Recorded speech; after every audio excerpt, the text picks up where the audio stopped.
ശബരിമല സ്വർണ്ണക്കൊള്ളയിൽ തന്ത്രി കണ്ഠരര് രാജീവരെ ചോദ്യം ചെയ്യാൻ എൻഫോഴ്സ്മെന്റ് ഡയറക്ടറേറ്റ് മാർച്ച് 4-ാം തീയതി ഹാജരാകാൻ ആവശ്യപ്പെട്ട് സമൻസ് അയച്ചു.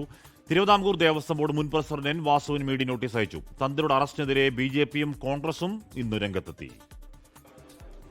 ശബരിമല സ്വർണ്ണക്കൊള്ള കേസിൽ ഇഡി നടത്തിയ റെയ്ഡിൽ തന്ത്രിയുടെ വീട് ഒഴിവാക്കിയിരുന്നു. ഇഡിയുടേത് രാഷ്ട്രീയ പ്രേരിതമായ നടപടിയെന്നായിരുന്നു വിമർശനം.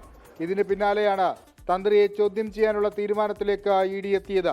തന്ത്രി കണ്ഠരര് രാജീവരും ഉണ്ണികൃഷ്ണൻ പോറ്റിയും തമ്മിലുള്ള സാമ്പത്തിക ഇടപാടുകൾ കേന്ദ്രീകരിച്ചാണ് അന്വേഷണം. 2019-2025 കാലയളവിലുള്ള തന്ത്രിയുടെ സ്വത്ത് സമ്പാദനവും പരിശോധിക്കുന്നുണ്ട്.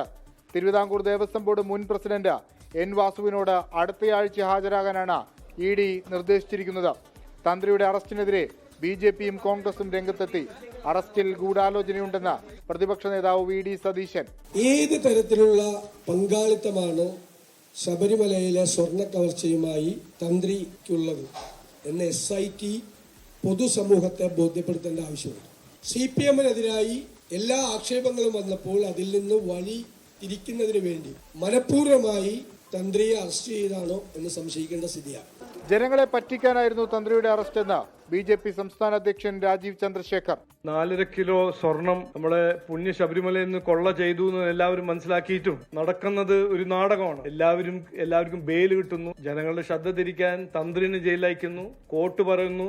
ശബരിമല സ്വർണ്ണക്കൊള്ള കേസിൽ ജാമ്യം അനുവദിക്കണമെന്നാവശ്യപ്പെട്ട് ചെന്നൈയിലെ smart creation CEO Pankaj Bhandari supreme കോടതിയെ സമീപിച്ചു. കുറ്റകൃത്യത്തിൽ പങ്കില്ലെന്നും നിയമവിരുദ്ധമായാണ് തന്നെ അറസ്റ്റ് ചെയ്തിരിക്കുന്നതെന്നും പങ്കജ് ഭണ്ഡാരി ഹർജിയിൽ പറയുന്നു. 24 കൊച്ചി. ലോകത്തെവിടെയായാലും ഏത് സമയത്തും 24 വാർത്തകളും ഓഗ്മെന്റഡ് റിയാലിറ്റി പാക്കേജുകളും എക്സ്പ്ലെയിനറുകളും വിശദമായി കാണാൻ ഞങ്ങളുടെ YouTube ചാനൽ നിങ്ങൾക്ക് സബ്സ്ക്രൈബ് ചെയ്യാം.